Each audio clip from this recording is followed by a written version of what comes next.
In this section, we will try to analyze the JAM question paper and develop a strategy to tackle the questions in the examination. And today we are going to discuss on structural geology, a topic which is a nightmare for many students of JAM, and that's because it has obvious reasons to be.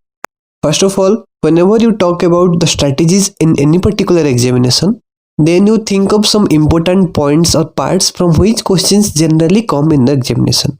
And in case of structural geology, it is just not important, not very important, it's very, in fact, the most important part for JAM examination. And students consider it the most tricky part to score in the examination. And there is a saying that no matter how good you are in other topics, but if you are not good at structural geology, then you are definitely missing a point.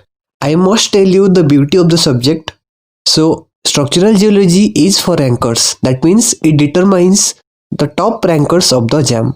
Or if you want to just qualify in JAM, then also you need to master this structural geology part. And you know what's the twist?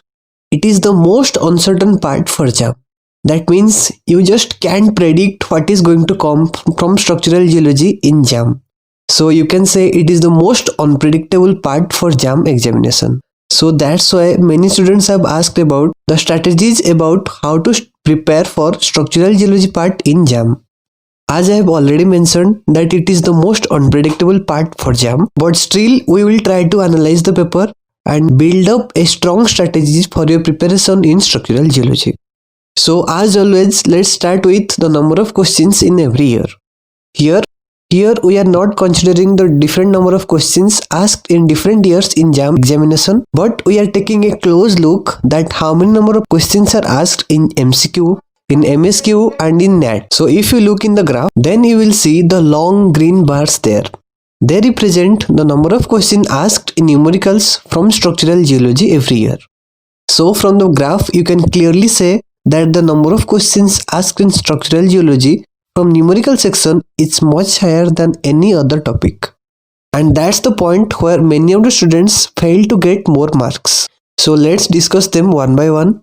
First we will look at the MCQ section, the blue bars that you see in the graph.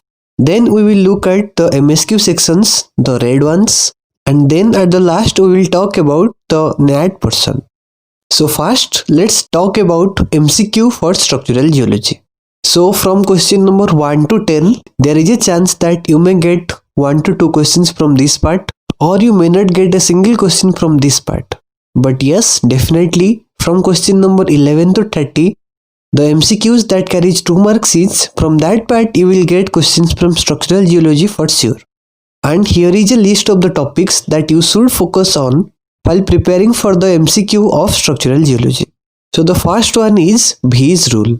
And the next we have fold classification, fault classification, stereograms, different fold on stereogram, different faults on stereogram. That means the projection of different fold and fold in the stereograph. Then we shall concentrate on the type of unconformity, then joints, then rock in different shear zones. That means in brittle shear zone you get which type of rocks, in ductile shear zone you get which type of rocks, etc.